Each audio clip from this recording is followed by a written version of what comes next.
Friends, మనం ఈరోజు దోసకాయ పచ్చడి చేసుకుంటున్నాము. ఆంధ్ర స్టైల్. ఇలా దోసకాయని పీల్ తీసుకొని సన్న ముక్కలు కట్ చేసుకోవాలి.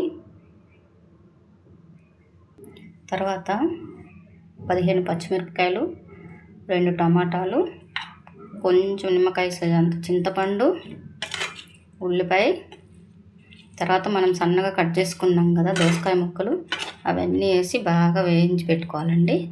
మీకు నువ్వులు ఇష్టమైతే నువ్వులు కూడా వేసుకోవచ్చండి. ఇంకా వీటిని ఇప్పుడు మనం మిక్సీ పట్టేసుకుందాం. ఓకేనా? సాల్ట్ వేసుకొని కొంచెం రోల్ ఉంటే దంచుకోవచ్చండి. ఇక్కడ రోల్ లేదు కాబట్టి మేము మిక్సీ పట్టుకుంటున్నాం. రోల్ అయితే ఇంకా దంచుకుంటే చాలా టేస్టీగా ఉంటుంది. ఇది సాల్ట్ వేసుకుందామండి, రుచి సరిపడినంత మిక్సీ పట్టేసుకుందాం. ఒక గుప్పెడు కొత్తిమీర కూడా వేసుకొని పట్టుకోవాలండి. చూడండి ఫ్రెండ్స్, ఇలా పచ్చగా పట్టుకోవాలి. మరి మెత్తగా ఉంటే టేస్ట్ ఉండదు చట్నీ. ఒక స్పూన్ ఆయిల్ వేసుకోవాలి. వేడయ్యాక పోపు దినుసులు వేసుకుందాం. ఆవాలు, జీలకర్ర, మెంతులు వేసుకోవాలి. కొంచెం బాగా ఎర్రగా వేగాలి. ఇప్పుడు దీంట్లో వెల్లుల్లి వేసుకుందాం 10.